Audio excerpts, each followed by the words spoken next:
What's up, Gruntworks Nation? The Big Earl is always asking, why is China hoarding food? Experts say that China is hoarding a massive amount of food. They will soon have over two-thirds of the globe's corn reserves, over half of its rice, and over half of its wheat. But when asked about it, China lies. One China expert says they, of course, will never admit to something like that. Well, what does China know that we don't? When it comes to global food shortages, China is the canary in the coal mine. You see, China is the world's number one food importer. They rely on the rest of the world to keep their people fed. So they can't afford to mess up, or there will be riots, civil panic, or even worse, when over a billion people can't eat. What does this mean for Americans like you and me? Two words: food shortages. That's why it's a smart idea to stock up on a kit of best selling Four Patriots survival food. Create your own stockpile of the best selling Four Patriots survival food kits, hand packed in the USA. The kits are compact and stack easily. They have different delicious breakfasts, lunches, and dinners. And their 5-star reviews on the website rave about the flavor and the taste. Right now, you can get 10% off your first purchase of Four Patriots survival food by typing in the code VTTGW at checkout. Just go to 4patriots.com and use the code VTTGW to get 10% off your first purchase of Four Patriots survival food. That's 4patriots.com. Use the code VTTGW.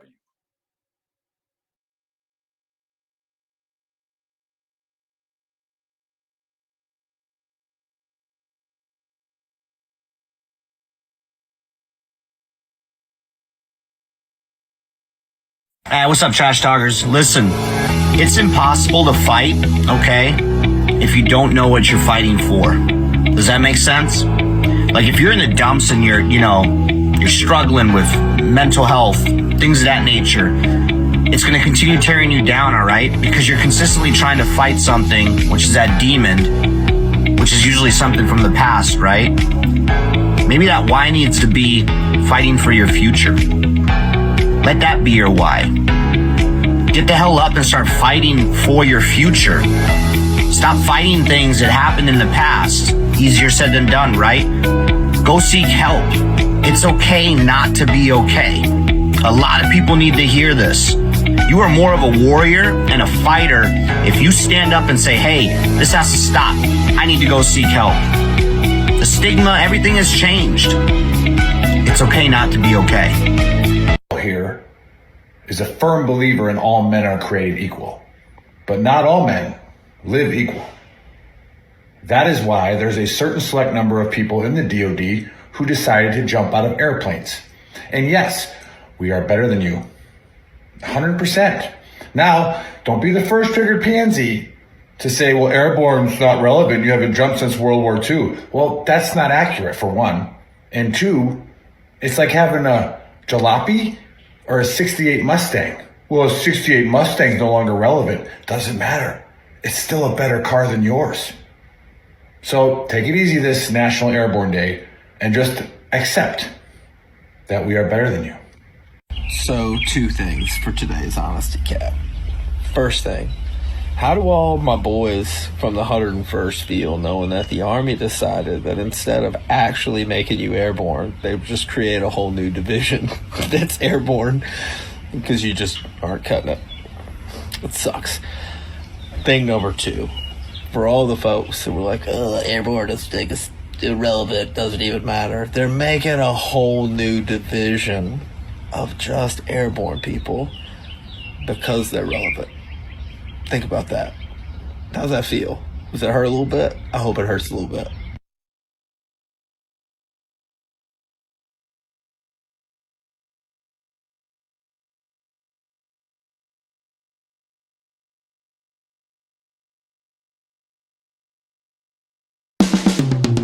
This is the Veteran Trash Talk Hour, hosted by Nick, Dave, and Buddy.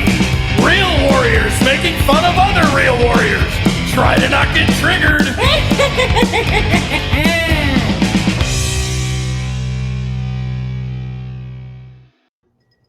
What is up, everybody? Welcome to episode 141 of the Trash Talk Hour. Special guest today is Kim Casey Campbell, Colonel, U.S. Air Force, retired, and author of Flying in the Face of Fear. And today I'm joined by BTT's voice of reasoning, the Big Earl and Buddy. Happy Saturday. Dave's cheap ass camera couldn't get it. It looks like this. Green screen Well, I screwed was it going to up. hold it up again later. I was going to Wait, hold we'll hold it up. Ask- Like, you ask- nerd. ask- my damn green screen, huh? The Ask your wife non-existent for more one, yeah. money. 'Cause she makes all of it. Great job. Yeah. You're an idiot. Mm, By the way, roll tide. Roll Just Tide. so you know. yeah. Roll tide. Roll time. Hey, somebody's watching on YouTube. Whoa, that's like one. All right, I think we got like one or two. But hey, thanks, U.S. Army Combat Medic. All right, nice. What's everybody doing today? It feels like it's been a while. We had the holidays last week, so we didn't do a show, and then the week prior, Nick was golfing. Are we So, just not yeah, gonna? it's Are been a you while. just not gonna talk about the fact that Latho's on today too? Yeah, nothing. No introduction. Not even gonna acknowledge this. Ollie, I like- introduced her. I said Letha, the voice of reasoning, is on the show. Oh, but That's that's not my it. name. When I say guys, I mean everybody. It's First of not. all, It's you not didn't male or pronounce it female. correctly. Hey, the guy that speaks Yeah. 3 languages doesn't speak one. Not a Yep. single Thank one. you. Oh, Can't really? even get Yeah. one right. You Yeah, said my yeah, name totally. wrong. Yeah. Well, that's because It's a voice of reason, not reasoning.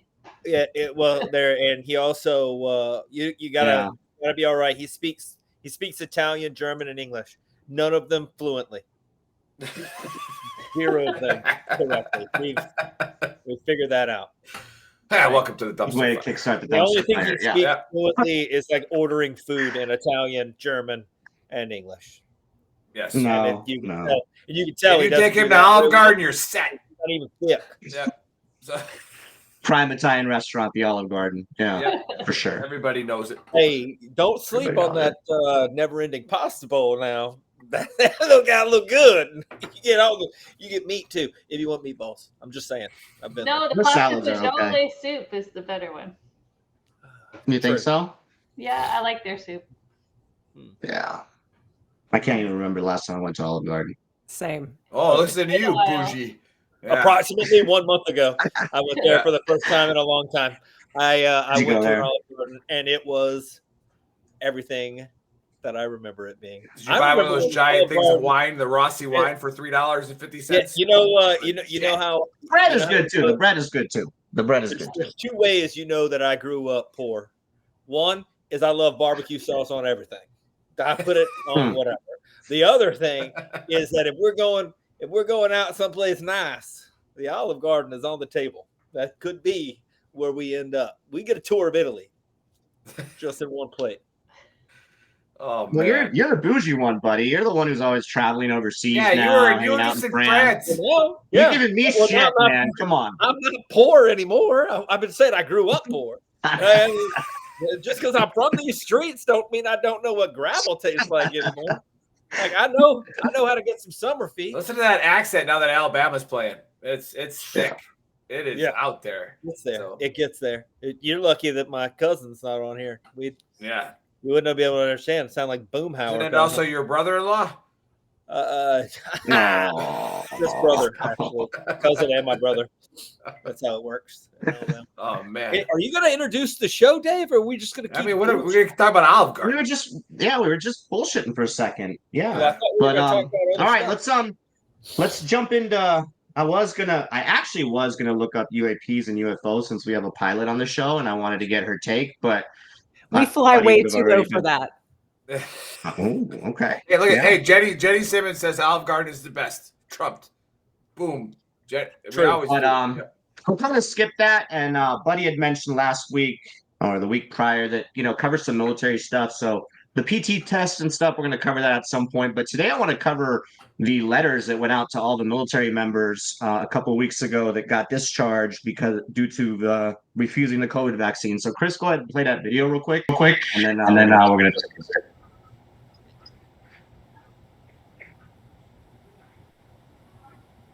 There's no audio. Chris, you're screwing it up. The U.S. Army. Pentagon confirms all it. service members Active duty and Guard and Reserve to get the COVID vaccine. The U.S. Army facing repercussions of its COVID-era policy. It says its cuts over vaccine mandates have weakened the size of its force and are now calling on them to come on back to service.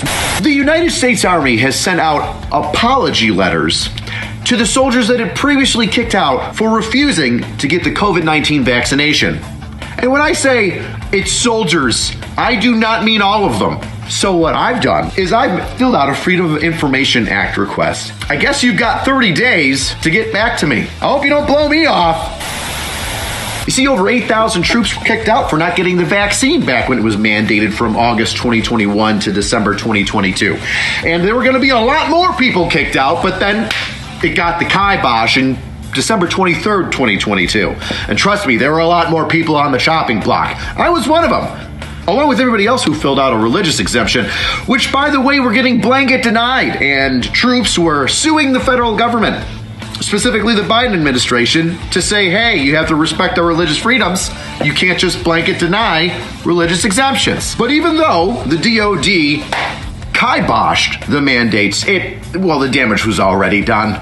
A bunch of troops were already kicked out, and a bunch of people had a bad taste in their mouth. And that's led the DOD into the mess that it's in now, where all the branches have noticed a deficit in recruiting since the mandates. But with the mandates gone, the DOD now wants those soldiers that it previously kicked out to come right back in. Bring them back into the fold. Pentagon. God, Chris, that was terrible. This is on it today, guys. He is doing it. Chris is on it. He was on it last show. But yeah, so those letters got sent out. I kind of want to get everybody's take on their opinions on. And this could obviously be a 2-hour discussion on, the vaccine mandates and all, but how the military is handling it. Yeah, how the military is handling it right now. In my opinion, it was pretty messed up because a lot of those soldiers that got out, they got dishonorable discharge and everything. So, now they're at least being provided the opportunity to change their discharge so they can get their benefits back, like the GI Bill and stuff. But I think it was just a botched operation from the jump. I'm not an anti-vaxxer, and I mean, we've all had plenty of shots. They are beneficial, but I do think we jumped the gun on the COVID vaccine and moved a little too quick. And I mean, we saw all these battalions that were suddenly firing people, and before DOD had ever put it out. I mean, it was just a huge mess up from the top. And I don't know if we're ever going to get any clarity. It's about 8,400 soldiers that were dismissed or that were kicked out of the military. So we'll see what happens. I just think it was fucked up from the jump. And at least we're enabling them to change their discharge. So that's the one positive thing that I'll take from that. Everything else is messed up from the jump, and it required more research, in my opinion. But Kim, what's your take on this? I've had several vaccines that none of them were ones that I necessarily wanted. So I've been there, done that. But I think the problem is when we discharge anybody right away. As you know, leaving the military requires time and energy, and it just requires some time for you to think through the transition. And so it's pretty stressful to be, have that happen so quickly. So that certainly is something that we need to watch out for, because now we have veterans that are out that weren't planning to be out. And it creates stress. It creates a lot of the problems that we see with veterans once they do get discharged. I think, to me, that's the biggest concern, is how do we take care of them now? Yeah, I would agree 100%. I think that was the issue, discharging them with, other honorable conditions and stuff like that, taking away the GI Bill, things of that nature. And then when they told these soldiers you're out, 90 days later, they were done. So now we're talking about soldiers with families and everything. Yeah, definitely. That part is the most corrupt part, in my opinion. But BTT's voice of reasoning, or reason. Well, how do you want it? Reason. It's voice of reason. That's what it's I don't always been. Mess that up. It's not even a saying. Voice of reasoning. That's not even. Good job, buddy. Good job. I'm just trying to entertain you right now. Go ahead. I think they should have, if they let them go, it should have been with honorable. I don't think that should have been dishonorable or other than honorable, because that eliminates so many jobs they could have got on the outside. They kind of messed them over. Yeah, that is true. That is a good point. And I got vaccines that are classified that I still don't know what they were. We'll see what happens. It was the Asian bird flu. I got the Asian bird flu vaccine. That one was solid. It's probably an anthrax, a variant of anthrax or something. Okay. All right. Buddy, what's your take? Well, I personally think that it's a I mean, like you said before, we can spend 2 hours talking about this, right? Yeah, for sure. I know a lot of people that got kicked out because of it in fifth group. and they come from all gamuts of the military, right? There are junior officers that got kicked out.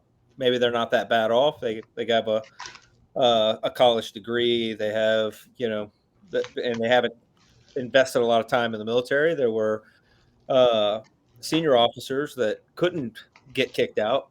Like they couldn't afford. They had to get the vaccine because they had just too much time invested. Right. There were junior enlisted men or enlisted people that got kicked out, and same with them. They had less time invested. But I know of, I had a buddy that was a team sergeant in 5th Group that got forced out. And we're talking about a guy that has, this guy had 15 kids. 5 of them were his kids. 10 of them were babies that he and his wife adopted because they had like prenatal drug addictions and things like that. Right? Great dude. His wife was working on her doctorate. He had his master's degree. There's a little firefight that happened between the Russian contractors and American Special Forces you might have heard of that lasted. We heard about that. He was the team sergeant of that team, and he got kicked out. Great dude, and he was, if you were to like an all around really just great person, personal life, military life, family life, everything. He was a great dude. Got kicked out, and we're talking about a guy that had years and years and years invested. And if people feel so strongly about something that they're willing to give that up because they don't want to do what you're telling them to do, it's the government's job. It's your boss's job to inform you or sell you on what they're doing. So this, I think, to be honest, the whole COVID vaccine, the whole deal from the jump was not advertised well. It wasn't sold well. It was divisive at every the information that was put out was conflicting. There was so much that was wrong with it, right? I mean, from my understanding, it's not mandatory at all anymore. Like no, it's so not. That in itself is just like what the fuck? Like, well, here's the guys. Here's the other problem. Here's the other problem. We in the military, and it doesn't matter what branch of military you're in. In the military, we use words like loyalty and honor and respect and personal sacrifice. Well, like loyalty, that goes both ways. You want these people to be loyal to the Army. You want them to be loyal to the Air Force. And you want the ones in charge of you to be loyal to you. But the DoD is not. It doesn't share that same loyalty when it doesn't suit them. When they need people, you got face tattoos and neck tattoos and 3 felonies, you can join the Army if it's 2007, right? But after that, it's you gotta do something else. You got to get out. You got to do whatever, which is semi-understandable, right? Like we have there's a standard. Anyway, that's a whole different discussion. But with this, I think that the DoD did a very poor job of showing loyalty to people. They didn't, especially when it came to like the religious waivers, when it came to standing by people that had actual moral convictions. If you want somebody in the military, you want somebody that's going to stand up for what's right. That's what we tell people all the time. Stand up for what's right. Do the right thing. If these people are doing what they think is the right thing and you're crushing them, and then there are people that are going out and getting like, if we're going to act like there aren't the same amount of people that got kicked out or more that have fake vaccine cards so they can show people, so they can get around the system that got to stay in. And then you have the other people that are showing personal courage, honor, loyalty, all of that, and they're the ones that are getting punished for it. I think that sets a precedent that's wrong. To say that the DoD's recruitment has been hurt by this in particular, I think is also way off the mark. It's not this that's hurt their recruitment. There are a lot. It definitely played a huge role, buddy. It didn't I help. mean, real But quick, there are a from my lot of experience. you can have a discussion for, again, hours on Yeah. all of the different things that hurt recruitment. Yeah, in totality, that's just one of the things. Yeah, for That sure. is just it's one small Jenga block in the whole game of Jenga, right? So you can't really, this isn't the thing, right? Not the one thing. Right. It's part of a thing, but like, if you watch that whole video, the thing that he points out is there are a lot of things that the military or DOD could have done that are the right thing to do that would show loyalty to people. Like, the mandate is done. They're saying that you can apply to get your discharge changed from a dishonorable, which, and who knows how long that's going to take. Why don't you just make them why are we giving honorable? other than honorable Exactly. discharges Exactly. for doing the right, Exactly. doing what you feel is right? A general, I can go with a general. I can get behind a general discharge. You're not doing what let me get my you're doing benefits. Yeah. That's at least somewhere neutral. But other than honorable, can't get behind that. But if that thing that you got an other than honorable is no longer a thing anymore, why do you have to apply? You're telling me that the military's HR can't just. Yep. No, there's not. I think here's a letter in the mail. Yeah, your discharge has been changed, right? And then you got to apply, and then who knows how long that takes, right? Well, the Army's been trying to unveil this IPSA for like Yeah. 7 years now, and they still can't. I'm not going to put too much trust into it. We're not too many years away from the commercials that are going to be on every time you turn on the internet or the TV. We're like, were you kicked out of the Army out of Camp Lejeune for bad water and COVID? Well, contact us for this lawsuit for $8 billion that we're going to sue the, you know what I mean? So those people, if they do join the Army again or join the military again, I go, oh, no harm, no foul, I'll come back. Kind of like the abusive stepdad thing. Like, oh, you just hit me because I didn't eat my green beans, and they come back. Well, they're no longer going to be able to join into that, what is going to be a class action lawsuit against the Department of Defense. So it's a very complex problem that I think we ought to go back and do a really good AAR about how you deal with these situations so that when they come up again in the future, we don't do the same things over and over and over again, because we keep doing the same things over and over and over again. And that's the definition of insanity. That's why we have insanity. an issue with, that's why we have an issue with recruiting. It's because we're not learning any lessons.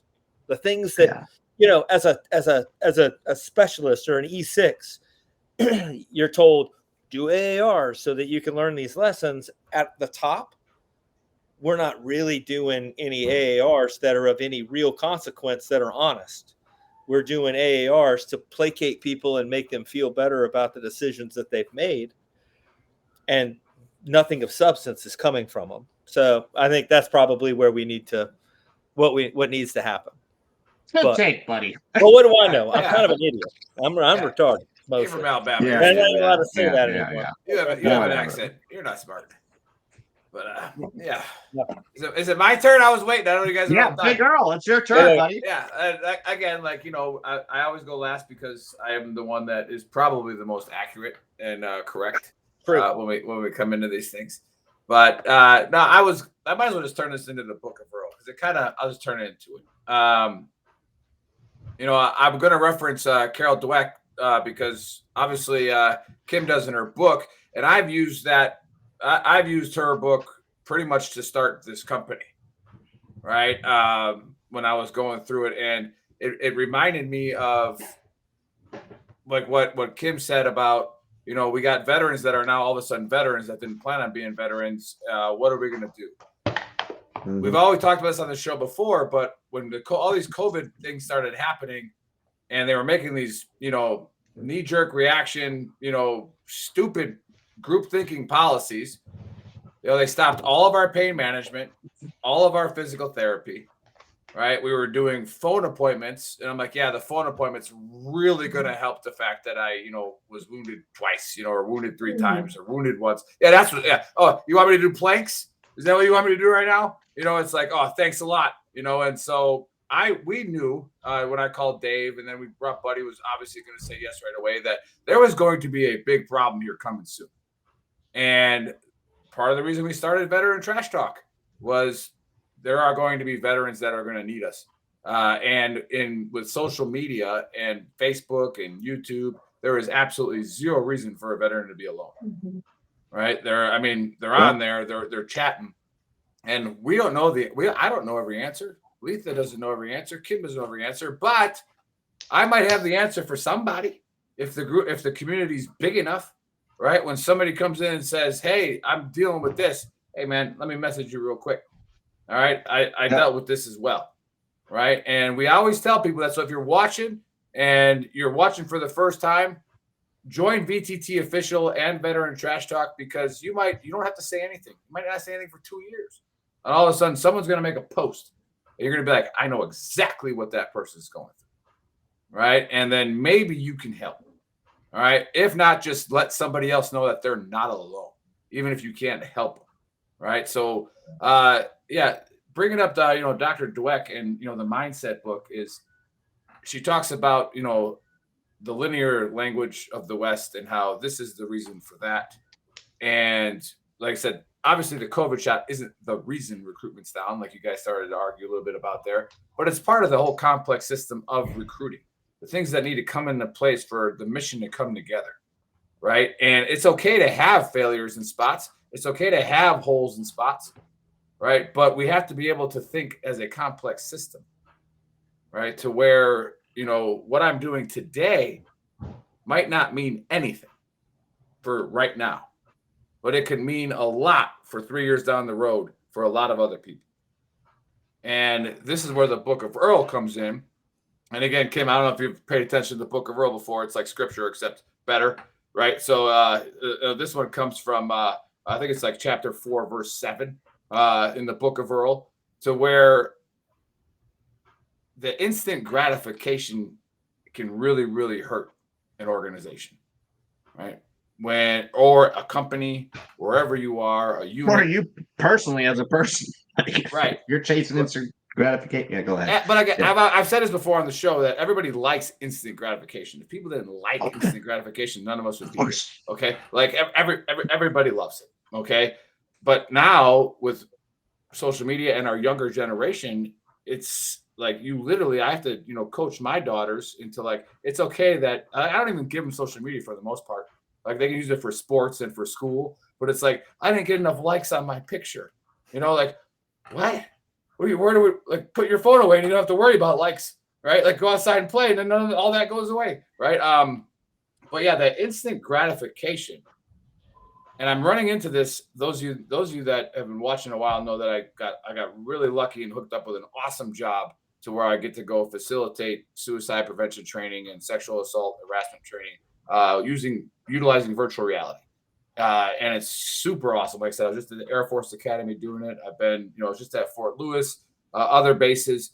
And it's amazing to me that I still see the younger leaders. And when we were talking to Troxel about this, you have to be very careful with leaders that are probably right about the field grade level now. All right. And then, first sergeant level, E7, E8 they're part of that Generation Y instant gratification.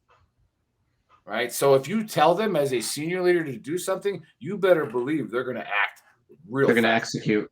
Yeah. Real fast. Okay. So part of that goes into the COVID thing. Like, oh, we better do something right now to make ourselves look really freaking good. I don't kick everybody out. That'd be a great idea. Make ourselves look good. Yes. Yeah. Yes. Make ourselves look good. We got to do it. And without thinking about the complex system of what you might be screwing up. Right, you might be really hurting recruiters 2 months, 3 months, 3 years down the road. So so real quick to end this, so we can get on with our lives.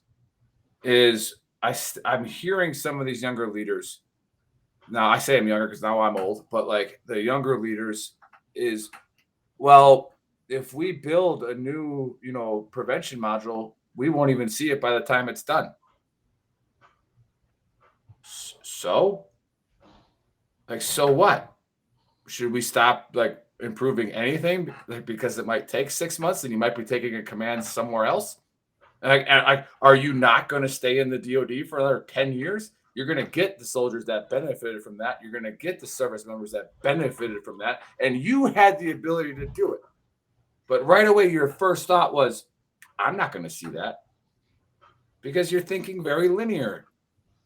You are going to see it 5 years later when you're now a brigade commander, right? Yeah, the company commander, I ain't going to see nothing. But as a brigade commander, you're going to start getting, all of a sudden, you're going to have some squared away troops that know how to do certain things because you built it. Right. And like I said, that would be a good segue. I don't know if you guys want to have a take on that with the Book of Earl, but we're getting towards that half-hour mark. But anybody got anything to say about that? Like that instant gratification? Maybe Letha or Kim? There you go, Chris. I teach first grade as a teacher, and it is a thing. It's a different kind of mindset. Kids don't know how to just sit and have patience and learn.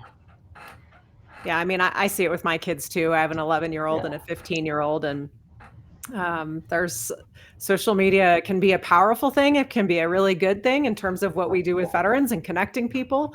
But there's a lot of damage that can be done with it as well. And so it's one of those things that as a parent, it scares me. It's one of those things that I'm trying to monitor as best as I can. But sometimes I feel like I don't really know what I'm doing, and they can outsmart me or outthink me on the social media.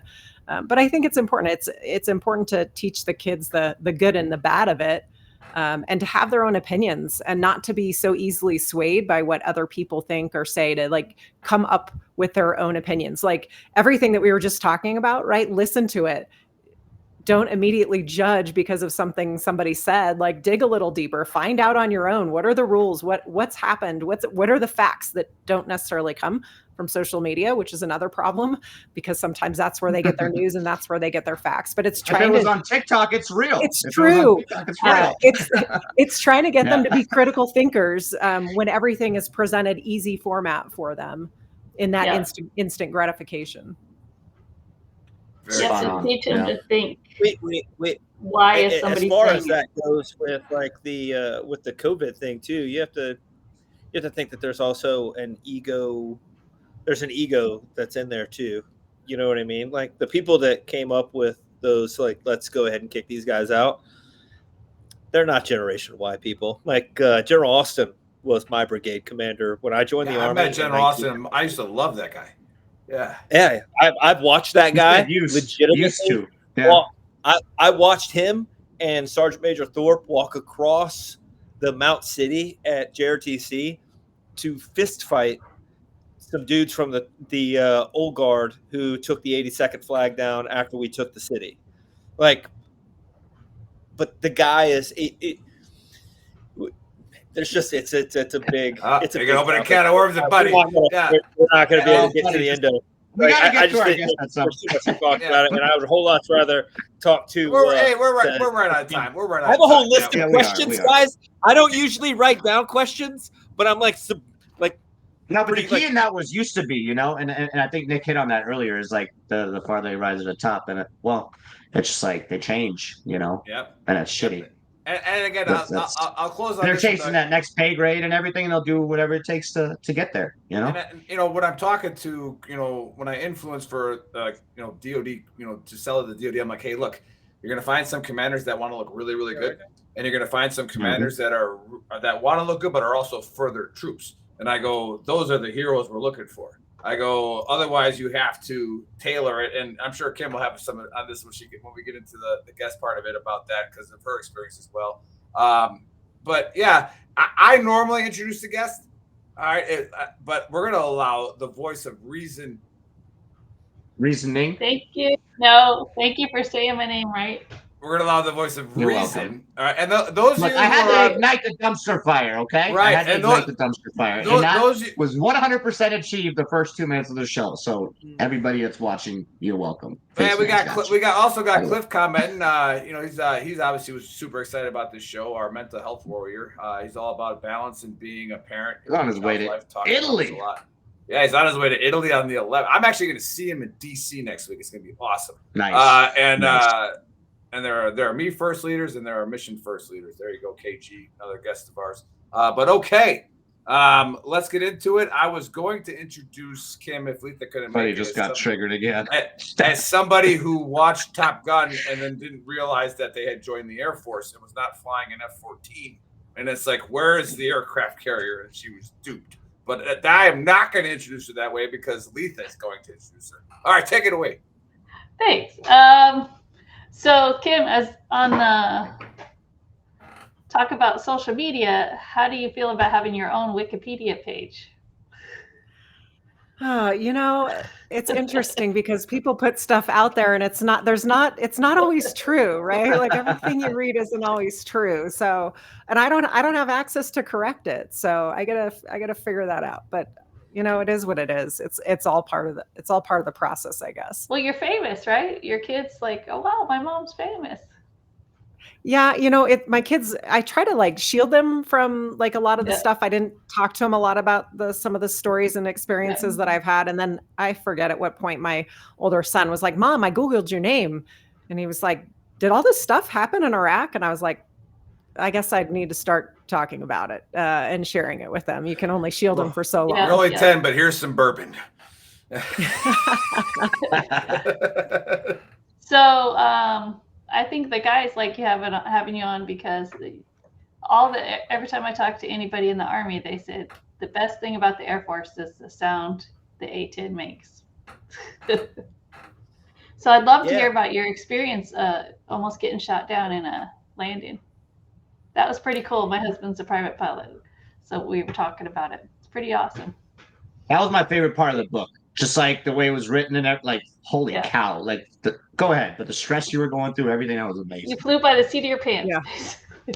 Yeah. Well, I mean, it's in the A-10. There's nobody else there that's going to take care of you but yourself. So, I mean, yes, we have wingmen. We fly with wingmen, but single seat airplane. So, you know, it's weird.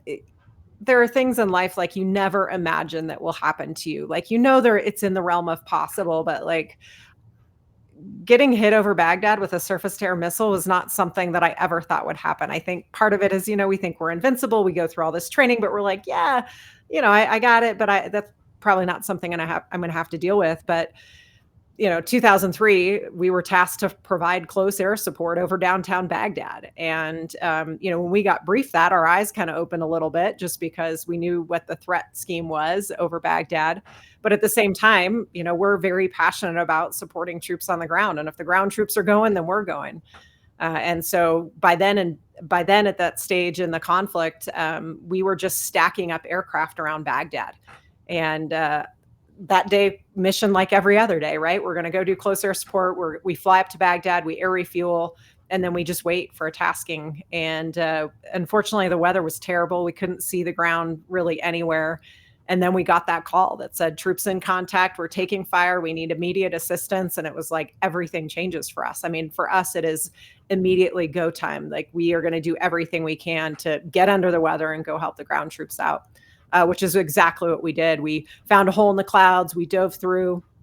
My flight lead, you know, trying to go very quickly and move very quickly. And keep in mind, I'm a young wingman at the time. I'm, you know, fairly new to the airplane, thankfully flying with a very experienced flight lead. And he immediately just says, wedge shooters guns, which is our formation, tuck in tight. We're going guns, which is very accurate for us. We got about below the weather. And then we still got to take some time to figure out what's going on. And we figure out that our ground troops are hunkered down on the west side of the Tigris River. Enemy Iraqi Republican Guard is over on the east side, firing RPGs into our guys. And we immediately just try to get in there as fast as we can. I think for me, what was surreal, as soon as we got down below those clouds, we could see this firefight. Like, that was eye-opening a little bit. Normally, we're a little bit higher than that. We don't always see that firefight, but we could see flashes and smoke and tracers. And it's kind of that surreal moment of like, this is exactly what we trained for. My flight lead rolled in first and shot the gun. Unfortunately, it wasn't effective, so I got aborted on my pass. We came around very quickly. At this point, we can start to see like puffs of smoke in the air and bright flashes. So we know we're also getting shot at. So we want to do just a couple passes and then climb up to reassess and see how things are going.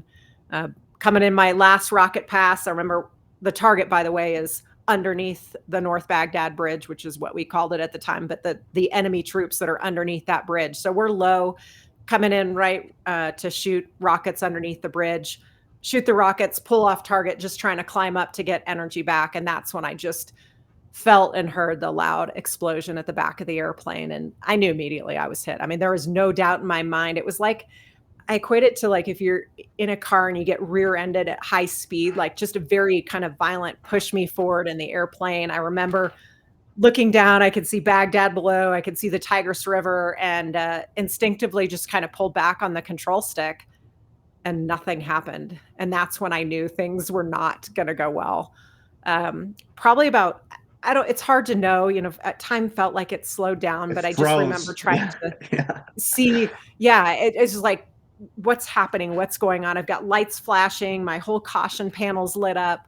And I find out very quickly, I look at my hydraulic gauges and they were at 0. So thankfully flipped the emergency backup switch in the A-10, which, thankful to be flying that airplane, flipped the switch and that airplane just slowly started to climb out and away from Baghdad. And that's kind of the first moment I'm like, all right, I might actually survive this. And then I had to fly home, whole nother hour of get out of Baghdad and fly home. Yeah, that's truly amazing. Like, you read the book. Hey, Chris, do we have the QR code for our book? So for those of you listening, you can get a much more detailed, because we can't give our whole book away. You guys got to go buy it, right? So go get it.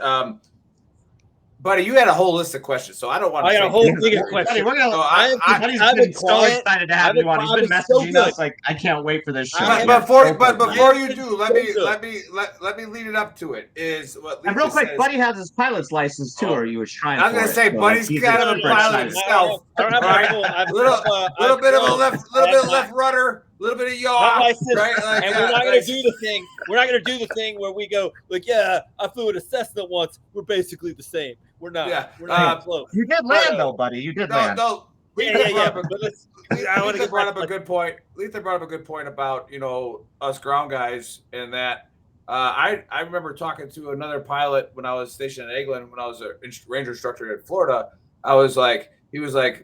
He's like, when you hear that in your voice, when you hear the ground guy in the voice, like screaming for you, like, hey, I don't give a shit if it's danger close. Like, do not care. Like, whatever. Like, and I remember when we had an Army rotary aircraft help us out once, but I remember in Afghanistan where we did get pinned down, but we had, like you talked about, the stacks. And it was like, as soon as that call from the JTAC came down, right, of where the enemy was, it was like all of a sudden, hey, you guys can get up and move now. It's like, oh, okay. Like, that's great. So that's awesome. But yeah, you guys truly are, angels to us on the ground. Angels from above, man. Yeah. Yeah. And Buddy has a lot more experience out of all of us in this because he was doing the whole special ops the whole time. But Buddy, ask some questions, man. Okay, so I am not gonna lie. I'm a pilot groupie anyway. Like at one point when I was in selection, we had a F/A-18 pilot that was coming through selection because he had gotten out of the Navy. Like, we'd just sit down and listen to him. But anybody that like tells Gravity to go fuck themselves for a little bit while they do their job is like, it's pretty cool. Anyway, and to be honest, everybody sees the pilots flying above us when we're like cold and wet and miserable, and we're like, man, I really picked the wrong job. I bet they get coffee at the end of this. I bet they're going back and just chilling out, getting their crew rest. Like, anyway, so first question is when you got hit, and like I was showing my son the video that had like the aftermath of your aircraft. And the back is hit, the side has got a bunch of shrapnel in it. Like, your wingman could see it. Did your wingman tell you how bad it was, or did he do the thing where he was like, no, you're good, it's fine, what are you doing, just fly, you're fine? You're not gonna It was die. somewhere in the middle. I couldn't see any of the damage. It was all the back of the airplane.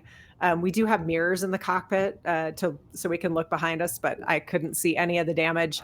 So he gave me the basic description. He said, you got hundreds of holes in the fuselage and tail, and then a hole about the size of a football in that back horizontal stabilizer. So already I was like, that doesn't sound very good. But immediately, like I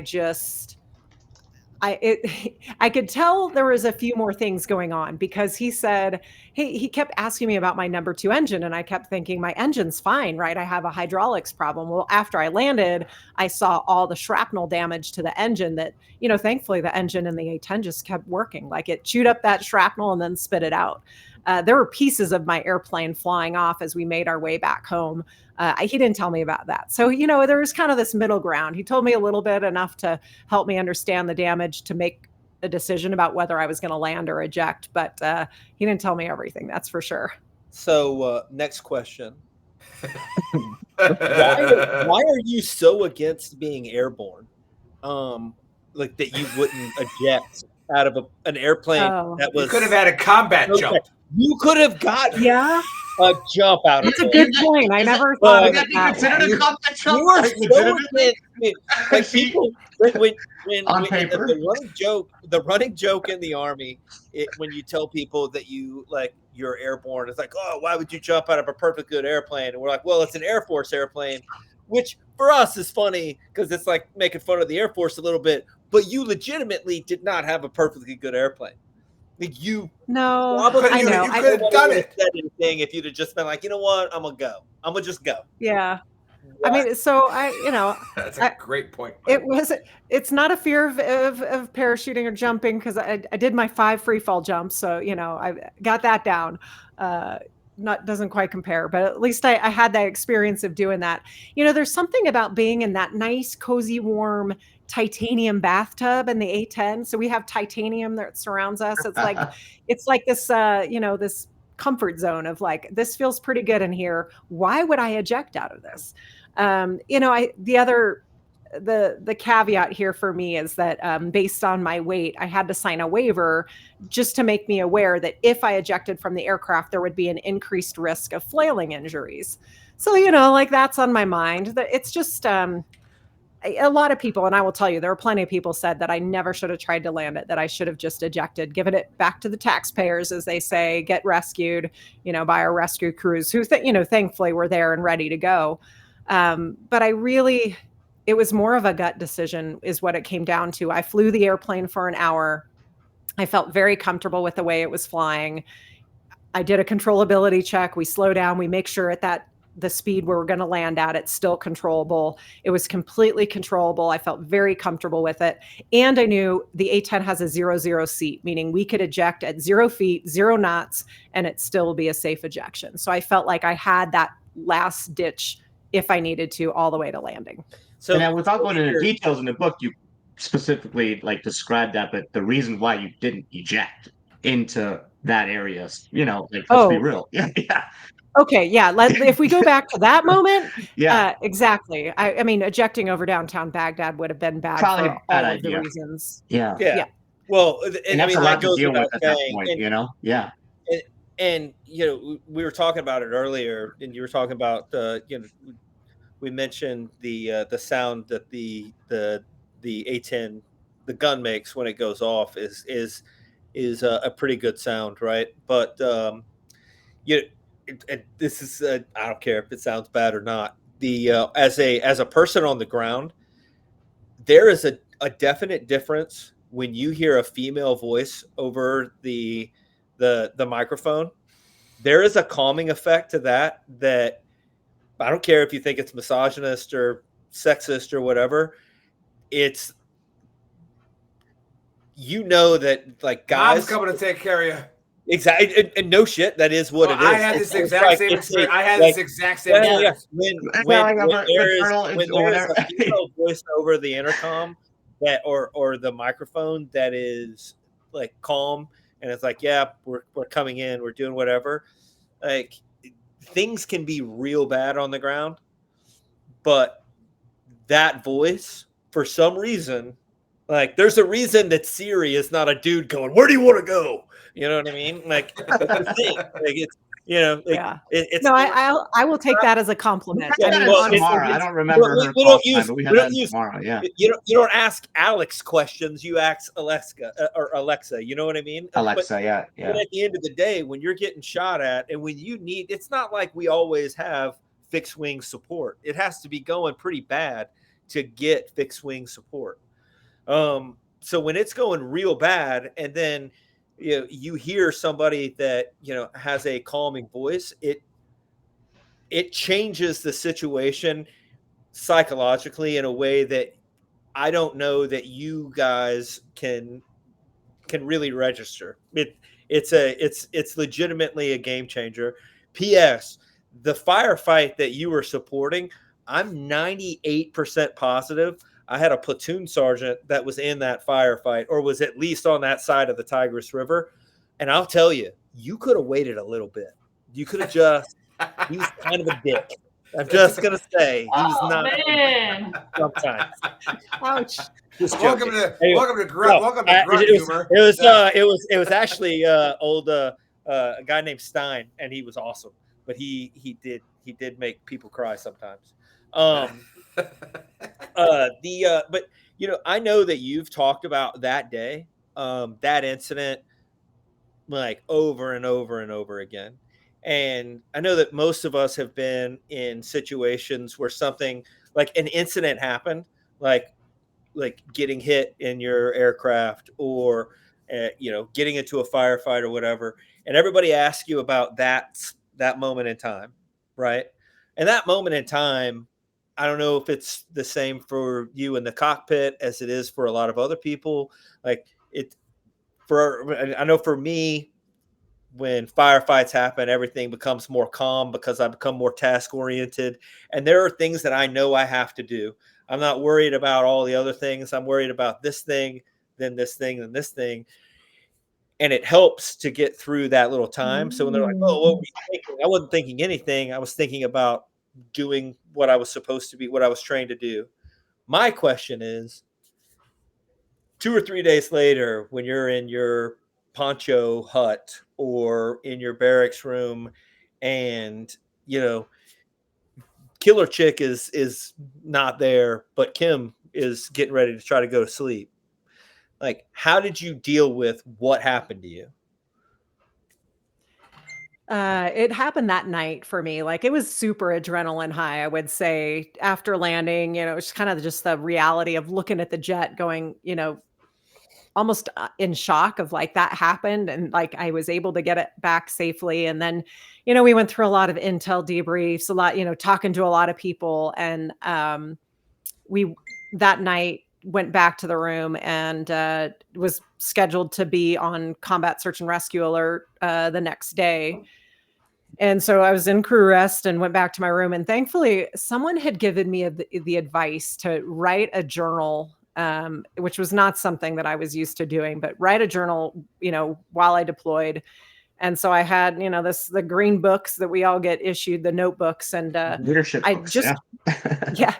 I wrote down everything from that mission, and it just kind of let it all out. And yeah, I mean, it was just this like relief of surviving, I guess, of like knowing that I had done something really hard that I never thought that I would ever have to do. And then trying to pull myself together, because I knew that tomorrow was another day and I needed to get back in the cockpit. There were, we needed every pilot that we could get, because there was such a need for A-10s over Baghdad. So it was just like, to be honest, I compartmentalized it. I tucked it away, and I know that is not always a healthy thing to do, but in that moment and at that time, that That's is what we do, exactly though. what I did. Yeah, but that's we what do everybody it. That's And, exactly you what have we to. do. You got to and do I it. and I knew that at some point I was going to have to unpack that and open it back up. And that didn't happen till I got home from the deployment. But getting back in the air was probably the best thing for me. I was on CSAR alert the next day, which honestly, I think my leadership probably did it intentionally, because normally we don't get launched. We sit in our alert chat next to the runway. We play video games, watch movies, read, whatever, sleep. And then the alarm sounded, not a drill. A-10 pilot had been shot down in Baghdad. Following I ran out to the jet launch. Don't even think about it. Yeah, It's the best way I could get back in the air for sure. And there's there's another part of the story that I don't know, Dave and Nick and Latha, I don't know if you realize, like, so you flew what's I guess you guys refer to it as manual revision on the way back. Reversion, yeah.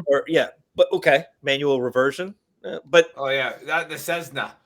Well, yeah, but the thing is, like, that had been done before, not successfully. Like that, so it had been done 3 times before in Desert Storm. Mm-hmm. And I knew about these stories that because was great that you read that combat stories you're talking about and you're listening. Yeah, to the I mean, I knew about the it, stories. I knew about the stories of the guys that came before me, and so I knew why in one case the pilot was killed. We knew exactly what he did, and we changed our procedures because of that. Another case, I knew some of the systems that had failed, and I understood the systems that potentially could have failed on my jet, so I was much more prepared. But there was one guy, one pilot who was able to land it during Desert Storm safely, very similar damage to mine. So there was one successful landing before mine. So I knew there was a chance. You made it 50-50 though. That's yeah. So before that, it was a lot to deal with mentally, just knowing all that and then just pulling off what you pulled off. Hats off. It's a thing though, like you never know what you're going to do in that moment. Or, I think I had thought that if that had happened to me, I probably would have ejected. And it just in that moment of spending an hour flying the airplane, made the decision to try to land. But I think, you just make the best decision with the information that you have. And you kind of, at some point you just got to make the decision. You're not going to have perfect information. I didn't know exactly what was going to happen, but I made the best decision I could. And thankfully it turned out okay. And before I jump on this, cheers to that. Hey, can we all cheers to that? Can we all cheers to that? You don't even have anything in your hand. I know. I need a real drink. Letha, I got one more. No, we'll get back to you. I was going to jump on it real quick. I want to give Letha a shot. Yeah, go take care of your boy. Go. See, it's okay on the dumpster fire. You can just leave. It doesn't matter. So yeah. Letha. Oh, okay. I was like, what's going on? And I don't. We took over for a second there, but we're really excited. So yeah. No, that's all good. So what made you want to write the book and then go out and do like speaking and all that? The book was an interesting thing. I had not planned to be an author. I didn't plan to write a book. And as I taught at the Air Force Academy the last couple of years I was there. And one of the other instructors, who was former Army, sat in on my class and he's like, Kim, you've got some pretty good stories and they're worth sharing with people. And I was like, yeah, what do you mean? He's like, no, you need to write a book. And I kind of laughed him off. Like, I'm not writing a book. I'm not an author. And he said, no, I'll take your first chapter. And in December when the cadets are gone over the holidays. So I just started writing. I didn't really have a plan initially, but just started writing, got the stories out there, and then figured out kind of the way I wanted to go. But I often joke that I would write it, but I wouldn't have the courage to publish it because it was, it's this idea of putting yourself out there. But what I realized is going back to all the stories that those, the guys that had come before me that had flown, there was a book called Warthog.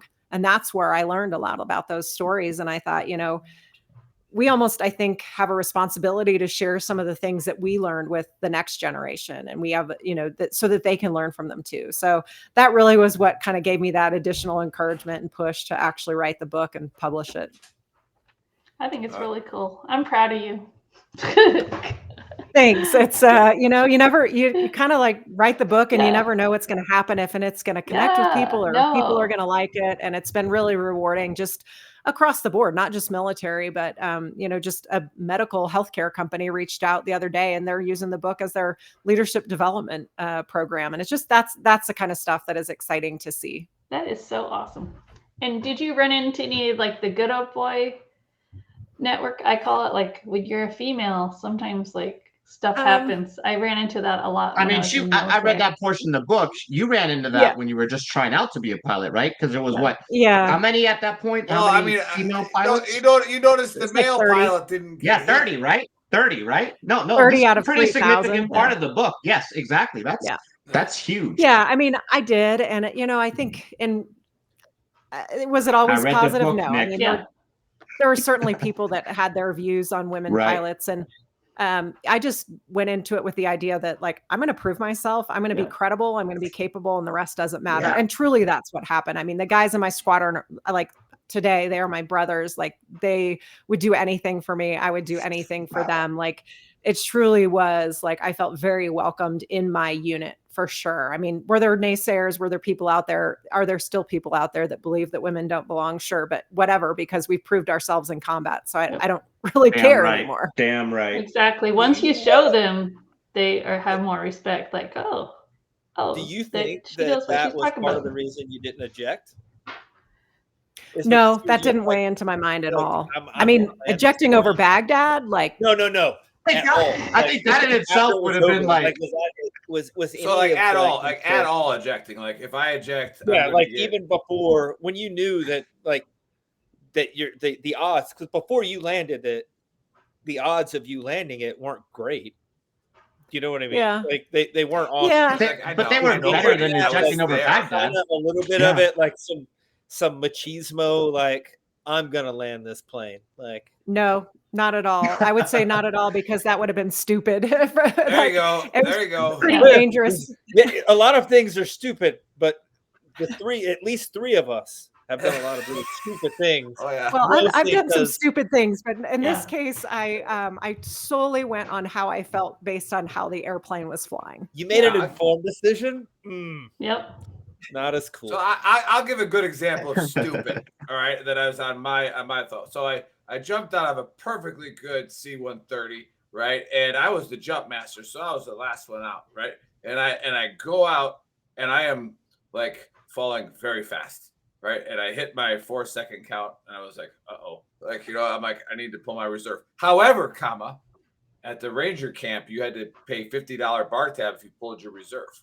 Right. So I looked up and I was like, I got about 2 seconds to figure this out. Right. And it's like, and right before it popped and I hit and I was not feeling good. And like, I had a bunch of people running over to me, like, are you okay? I'm like, I'm fine. You ain't getting no free drinks on me.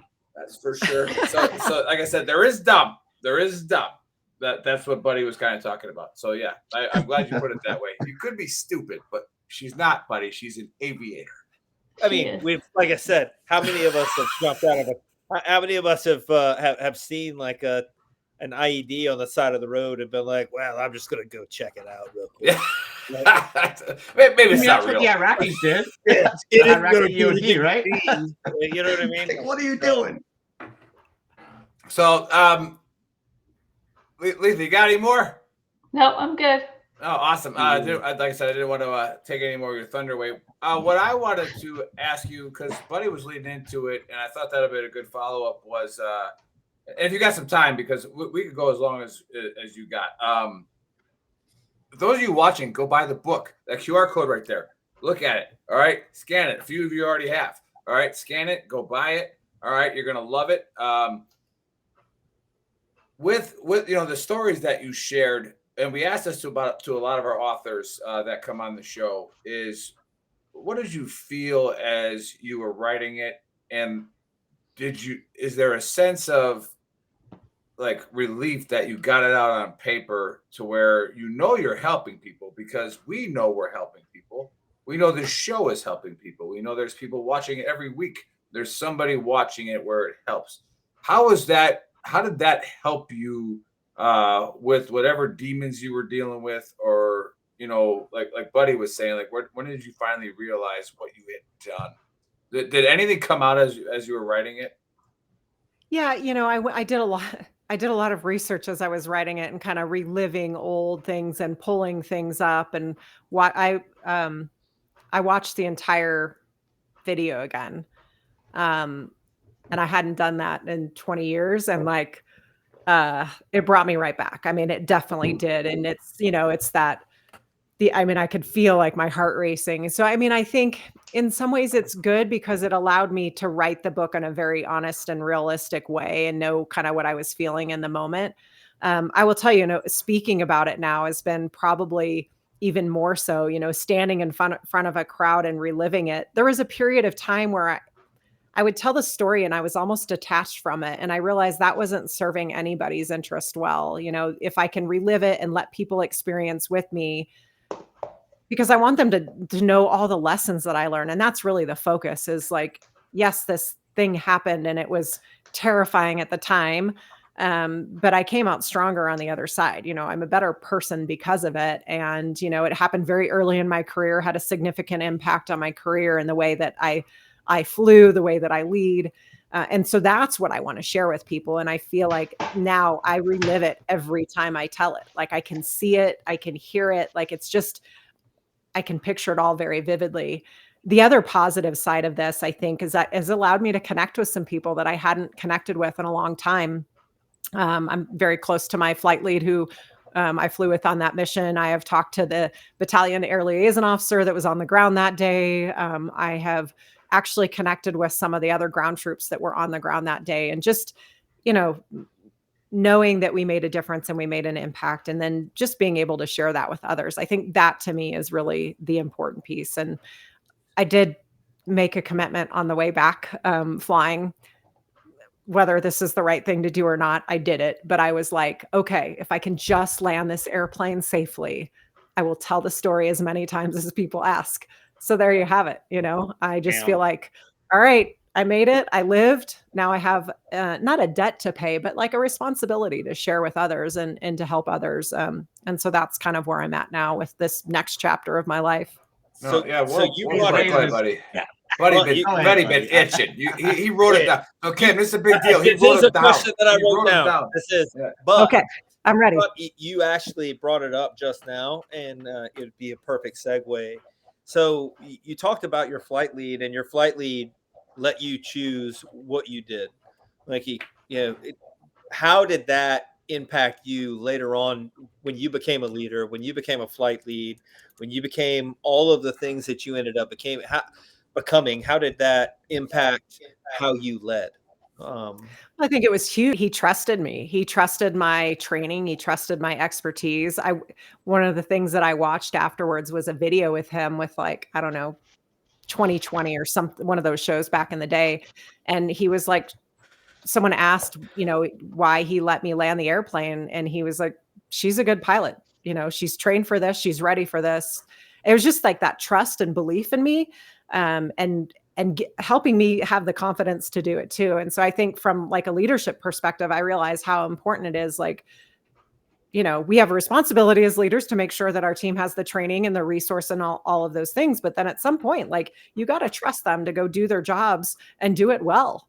And empower them to do that. So I think that was one thing that was really, that hit home for me with him is how much he believed in me and trusted me, you know, and had my back, right? Like he had my back no matter what. And I think that's the thing, like, you know, it would have been a pretty big hit if things had not gone well. I mean, on him, but he trusted me and let me do it because he believed in me. That's awesome. That's For those, buddy, real quick, let me for the leadership part of the book, because Kim had said that, you know, that people are using this. As I was reading it, I was thinking about my own transition out of the military, and I wanted a job with not a lot of responsibility. I was like, you know what? I just want to kind of go be, you know, start at the beginning. Coast it. Yeah, just you know, hang out. But as soon as you get into that corporate world, it's like, are you guys seriously upset about this? Like, are you guys seriously losing your shit over this? Like, can we not just break this down and maybe find out 6 or 7 things that we can do different next time? Try it out, figure it out. You know, as you say in the book, fail forward. You know, like, can we not just, you know, it's okay that happened? I mean, did anybody die? That kind of stuff. So, obviously, you had a leadership connotation on it, and I'm glad that there's a company that's using it for leadership. Explain how this is a leadership book, and for those of you watching again, go buy it. That QR code right there. All right, so So is it a leadership for dummies, or is it more complex?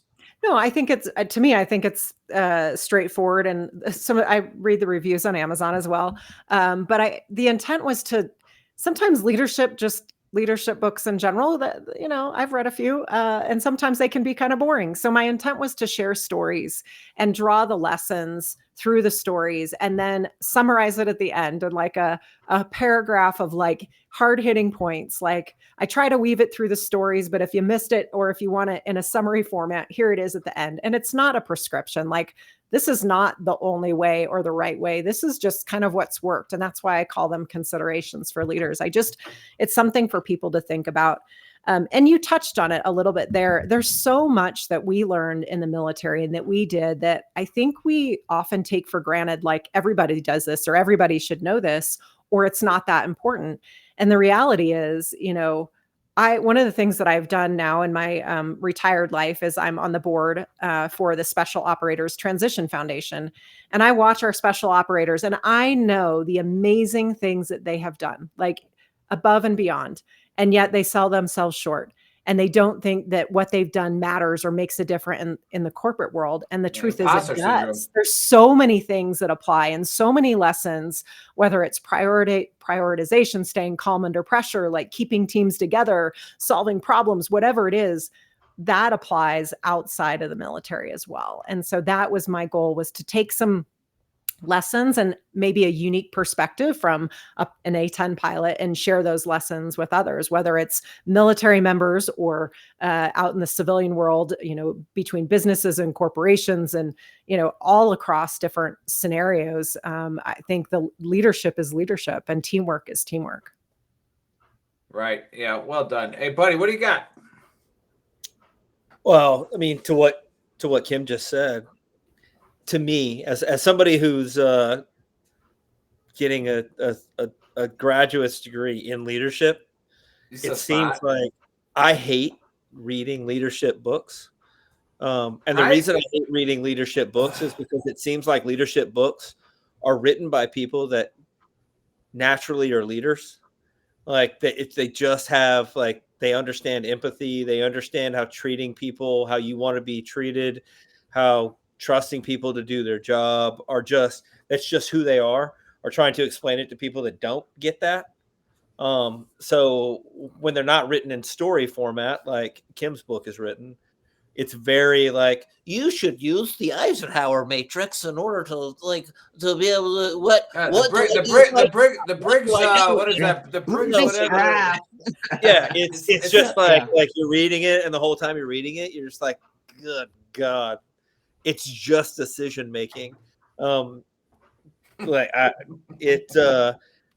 think that most of those would be well served by buying the book and just using the stories and the influences of people that like, and again, just like we talked about Kim's flight lead, the story of him allowing her to make the choice. And then how that, kind of like the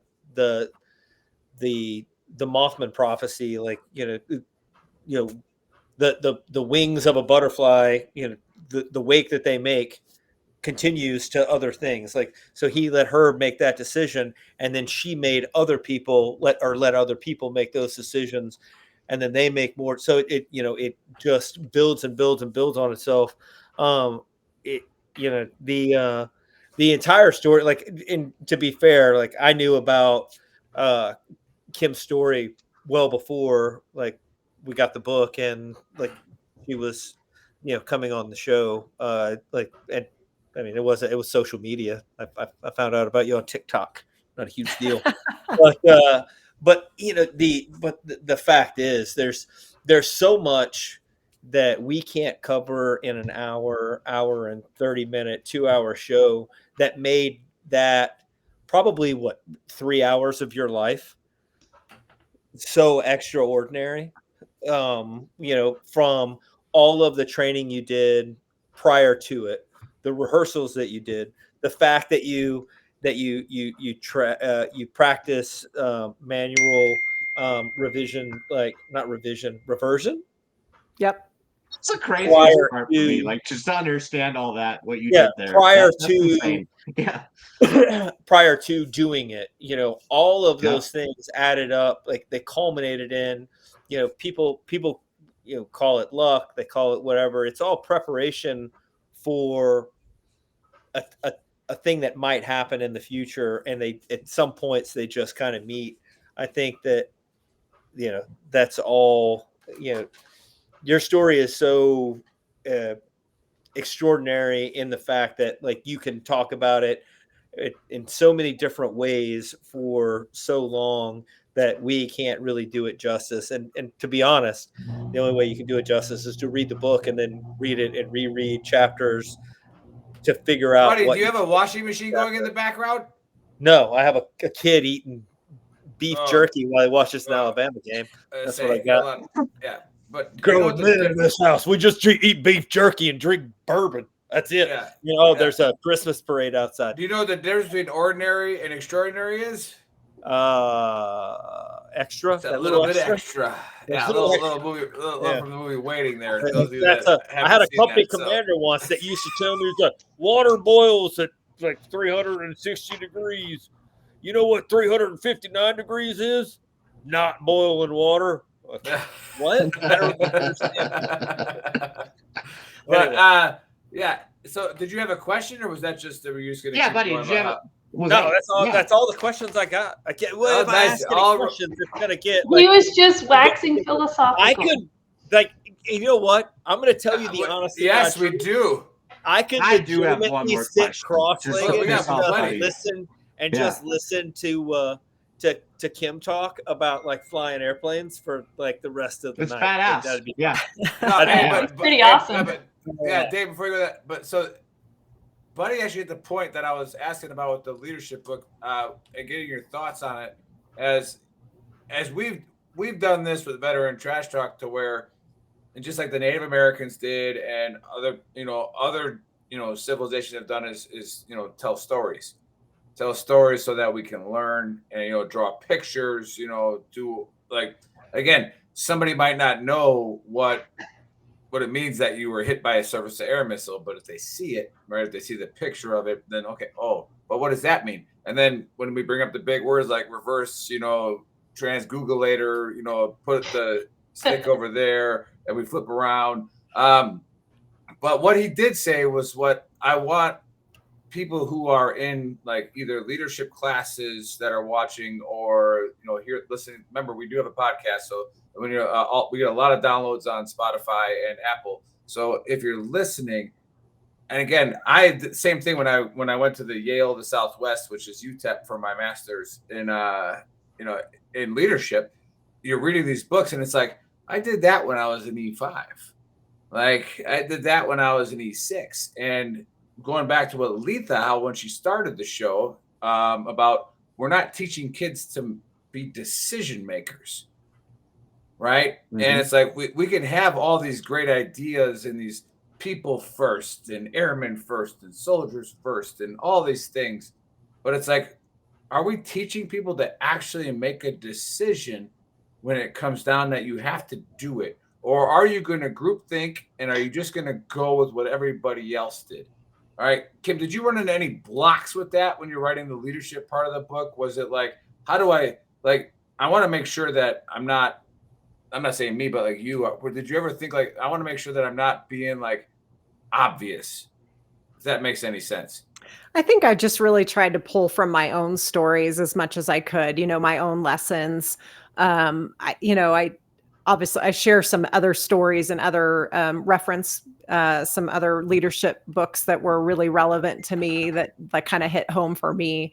But I actually at the very, very end, I just took all those lessons and put them all together. And I was like, does this even make sense? Like, is this coherent in a way that people will understand and that it will connect with them? And I really just tried to, the one thing that they talk about is like, why would anybody want to read this? Like, that's the hard question that the publishers ask. What makes you different? What makes it unique? And so I just tried to look at it from that perspective of like, okay, what is the unique view that I bring?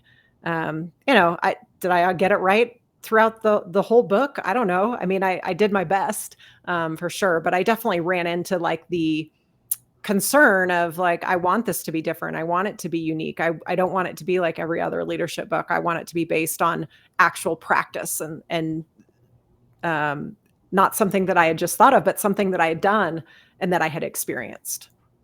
Yeah, and that's exactly what I was trying to get at, where we all think that I shouldn't say we, but most of us think that we have leadership down, like because we've been leaders, we've done that.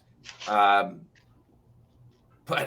the truth is we were leaders in our area, and again, what we do is a web, and if we do something that's good, then it might help somebody. And this is more of a message to those watching, again, those on VTT official listening, is your story might not matter for this week, next week, the week after that, but your story could really, really help our community. Your story could really, really help our brothers and sisters at some point in time.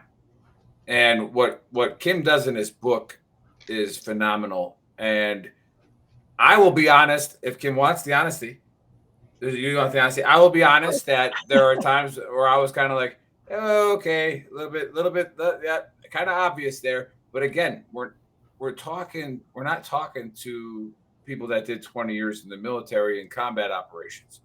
All right. And there is a difference there. And Buddy will tell you that all day long. Like when you're making decisions where people's lives are on the line, or you're making decisions like you talked about in your book to where I could get killed or people will get killed, right? Are they the right people, right? Am I dropping the bombs on where I'm supposed to kill people or not? That's a big weight to carry, right? So there's a little bit of difference in that leadership style. So again, if you're watching and you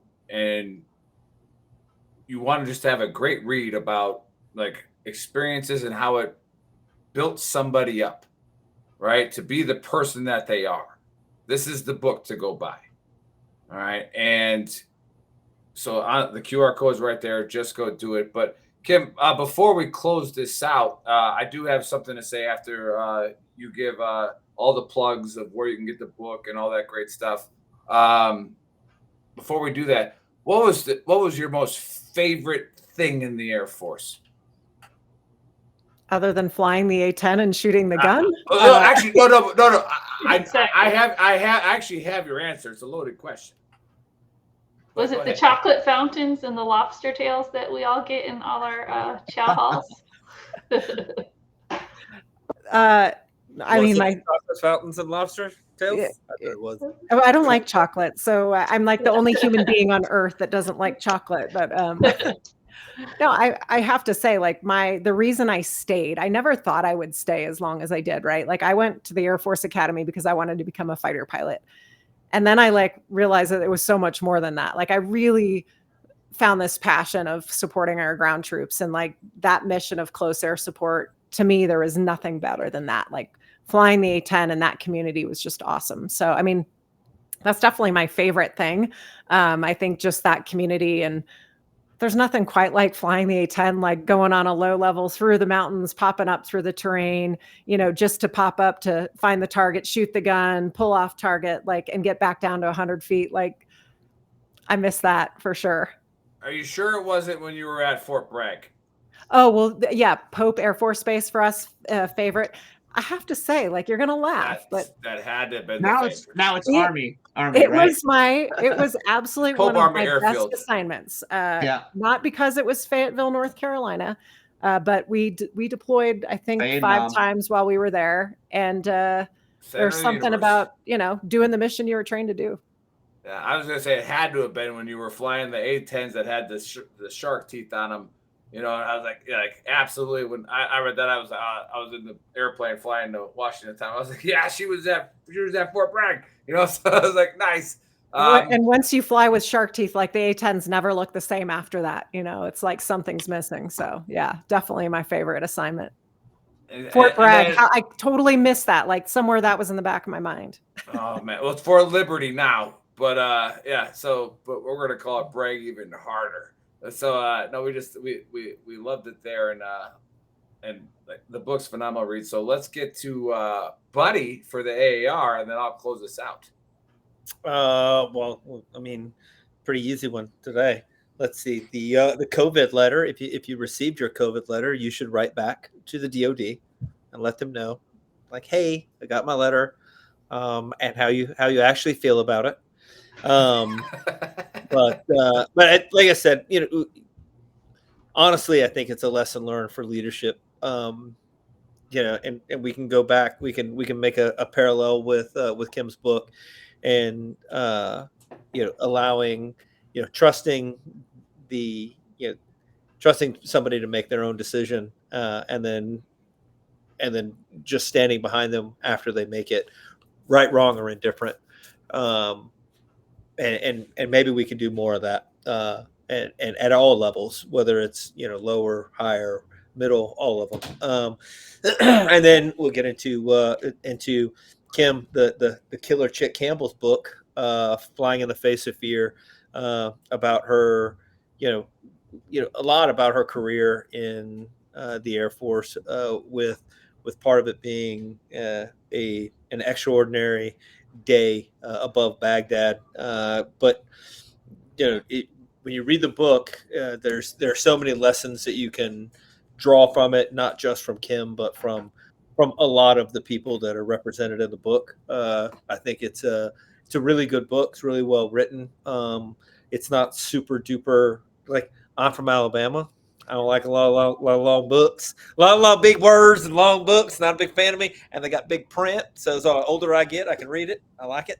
But buy the book, take a look at it, and to be honest, there's so much about that story that you can dig into, whether it's the book, the story itself, the lead up to it, and there's so many little bits of it. And then the last thing I will say is that I've worked with some pilots before. A-10 pilots are 100% my personal favorite pilots. They're like the pilots that take a lunchbox and put it in their plane with them, and like drink coffee and eat like a peanut butter and jelly sandwich while they're doing stuff. Like the other ones are, I mean, for lack of a better term, are fucking nerds, and they're just like, I'm a fighter, and I fly an F-22. Like they're just geeks, really. They're geeks on it. But like A-10 pilots, like they got mustaches, or they're freaking just walking around like shooting can-sized bullets at people. It's cool. They're cool. Anyway, so buy the book, read it, learn from it. Let some younger people read it and learn from it, and just read the book. That's all I got.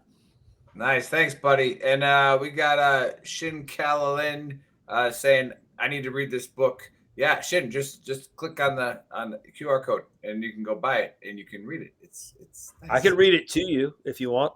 Yeah. But yeah, you don't want maybe that. We can have story time. It is available. Introduction. You can actually listen to the book. It is also available in the Audible version. So if you want to listen to it instead, I'm a huge believer in that. I do a lot of driving, so I love to listen to books in the car, pass the time. Absolutely. Hey, Letha, before I close out, and I'll give you and our guest the last word. So, Letha, and again, if you don't know VTT's voice of reason, Dave, all right, VT's voice of reason. All right, I think he's frozen. I don't even know if you guys can still hear me. No, he's frozen. Dave's frozen. Yeah. Dave's frozen, yeah. So I didn't realize it was frozen. I thought you were just being quiet for a little bit. If you have any idea why our page has lasted as long as it has with our moderators, is because of Letha here, and she is the voice of reason. So yeah, thanks for coming back on the air, Letha. We love you, and we wish you'd come back on more. But give a word, a shout out, and then we'll give her to Kim, and then I'll close it out. I just want to say it was a pleasure meeting you. I came back on just for you.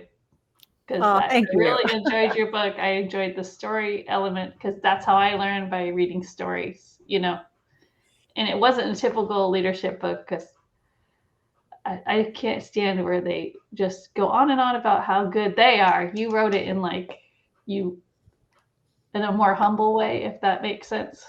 And that's what I really resonated with me. So thank you. And I'm going to give it to my brother-in-law for his Christmas present, because he loves reading military books. Well, that's awesome. I'm happy to send you. I can send signed versions or book plates that you can stickers that you can place in the front if you get it. Oh, if you yeah, get that it. would be So awesome. Yeah. just let me know. Okay. All right. So last Hey, word, I Kim, had before one I more close. question. Can you Oh hear me, my Nick? God. Yeah. What's up, Frozen Okay. Dave? One more. Last question, just to piss off Buddy. UAP, UFO disclosure. David Grouch, who just went in front of Congress to talk about the phenomena, and all these Air Force Come pilots on, Dave. that are coming. No, all these Air Force pilots that are coming now and saying, "Hey, we've seen some stuff." What is your experience, Kim? Yes or no? And that's it. No, we fly too low. I've never seen Yeah. anything Okay. like that. They're with the Boom. ground. They're Love with it. the ground. Perfect. Perfect. They would see Thank like you. unidentified ground things. Like you should ask her about the giant. That would be more. Well, you, Buddy, will still not answer us on the Kandahar Giant. So Yeah. we're So still live, right? I the shouldn't be talking about Kandahar, that. yeah, the Kandahar giant I'm was just killed kidding. by fifth group, right? But hey, I don't want to end on a somber moment, but we have to do a cheers. We had a few months ago we had Steve Sachs on the show, the old Dodger. However, his son was a Osprey pilot in the Marine Corps, and it went down. And we talked about it, and we just had another Osprey go down in Japan, and we had I believe it was 8 AFSOC members on there. And so again, I know this doesn't really matter on Veteran Trash Talk right now. It might later, but let the investigation unfold. All right, let the families grieve, let them heal, and our hearts and our prayers are with their families 100%. Love you guys, and to your families, cheers. Like that's the only thing we can do. We just hope that something can come from that that's not horrific, but it right now it is. And we hate to lose our guys, our battle buddies, especially in a non-combat operation. So yeah, our thoughts and prayers are with you. To that, great show, great guest, Kim. I'm so happy to have you on here. Like I said, I stalked you on LinkedIn for like a year, finally got you. And if anybody knows anybody that has a story to share, because it can help, right? Any story can help. And like Letha said to Kim about the book is, Dave, you got some feedback coming on, is that sometimes the stories help make people understand. And so phenomenal job. Please go get the book, Flying in the Face of Fear, Kim Casey Campbell. Go do it. Other than that, the shameless plug for our shirts. There's a QR code up there. All right, VTTGW. We have a lot of great shirts like Throat Punch Monday, which Letha used to be a host of. And we have a bunch of other shirts on there. So go grab those. Those allow us to pay for the stuff that we do. And then another big shout out to our sponsors, For Patriot, which you'll hear us in a second, and 10th Mountain Whiskey. All right, they're the ones that give Buddy the great honesty caps that he has. However, these are two companies that have donated over $500 million in the last 10 years to veteran organizations. All right, they are great companies, whether you like them or not. All right, they are giving money to veteran organizations, and they're sponsoring us. We are a for-profit company, so they are giving $500 million to nonprofits. So please go check them out. 10th Mount Whiskey, and then forpatriots.com. Use the code VTTGW and get a discount at it. Other than that, we will see you guys next. Well, the Mental Health Warriors office. Wait, you're gonna let Kim give the plug of where we can get her book? I thought I already did that. I didn't do that yet? No, you didn't. Go ahead, No, Kim. you didn't. You were supposed to give her the last word, and you didn't. Boom. No, I said I'll give her the last word before I do Sorry. that. But yeah, sorry. I gotta be the You're good. voice of reason. Kim, Go ahead, you're Kim. good. The voice of reason, 100%. Reasoning. Reason. I'll be quick. No, I would just say to everyone if that's listening, if we didn't answer a question that you wanted to ask, please reach out. You can find me on social media. If you go to my website, it has links to all the social media as well as links to where to find my book. The website's kim-casey-campbell.com. And again, you can reach out via whatever social media channel you like. And the book is available on Amazon, Barnes & Noble, or any local bookseller can order it as well. So, but yeah, let me know what you think. I look forward to the feedback. Absolutely. And thanks for having me. Yeah, and stick around after the cheesy ad afterwards, which is awesome. But because I gotta say that because they pay us, but it's a great ad, and we're gonna do it. I got a Chuck Horner story for you. See if you ever met All him. right. So, all right, yeah, awesome. All right, see you guys later. Thanks for watching and listening. And now a word from our sponsor, 4Patriots. In a startling description, the UN food chief warned the world with the words knocking on famine's door. He called what we're facing a perfect storm of a perfect storm. And he's not alone. Barron's published that a food shortage could be coming, even in the US. Farmers see it too. John Boyd Jr., a fourth generation farmer, told Fox News that we're going to see empty food shelves in the coming months. That's why getting survival food is more important than ever now. Create your own stockpile of the best-selling 4Patriots survival food kits.